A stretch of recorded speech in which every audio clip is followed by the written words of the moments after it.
pour la stabilité et la cohésion de la nation, j'ai fait appel à vous dans mon adresse à la nation du 3 novembre dernier pour constituer des groupes de vigilance en vue d'appuyer, d'accompagner et de soutenir nos forces de défense et de sécurité dans l'accomplissement de leur noble mission, celle plutôt de défendre l'intégrité de notre territoire et de protéger nos populations. L'histoire de notre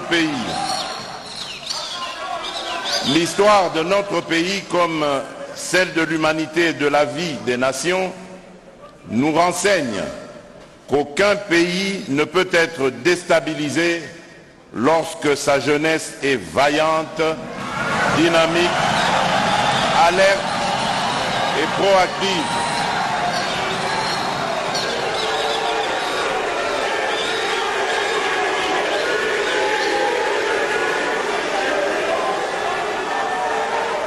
Je disais donc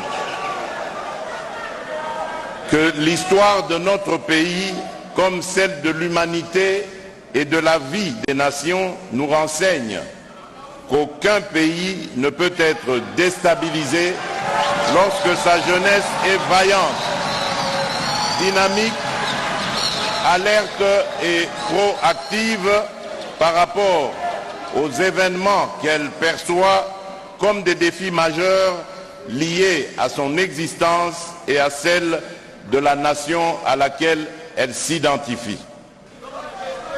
La jeunesse est et a toujours été la première ressource, si ce n'est la force motrice de toute action posée dans la vie d'une nation. Cette réalité est suffisamment documentée et reflétée dans l'histoire de notre pays. Enfin, notre jeunesse, à qui nous voulons accorder toute la reconnaissance qu'elle mérite, a toujours été à la manœuvre des grands changements qui ont marqué l'histoire de notre pays.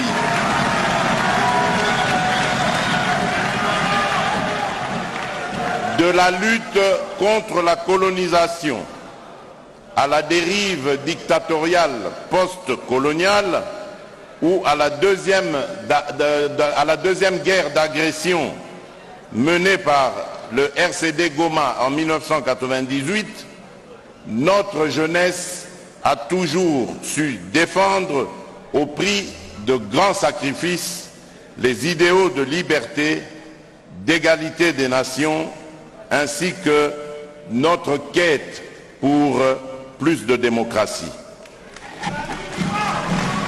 Aujourd'hui encore, cette même jeunesse porte haut l'étendard de notre chère nation dans les différents théâtres des opérations qui opposent nos vaillantes forces de défense et de sécurité aux ennemis de la paix, de la stabilité et de la prospérité. Distingués invités, chers jeunes, au-delà de cette reconnaissance historique de vos actions héroïques dans le cours de notre histoire politique, force est de reconnaître que vous constituez également un énorme potentiel pour le développement socio-économique de notre nation, notamment en termes de dividendes démographiques. Cependant, je suis conscient qu'à la suite d'un faible taux d'investissement dans les secteurs de l'éducation et de l'emploi, vous vous heurtez à des contraintes fortes d'accès aux droits et aux ressources tant économiques, sociales, culturelles que politiques.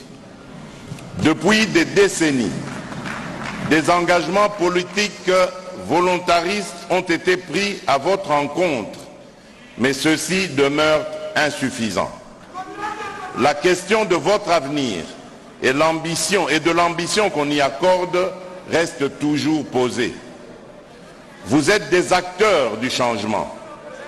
nous devons apporter des réponses pertinentes à vos aspirations légitimes.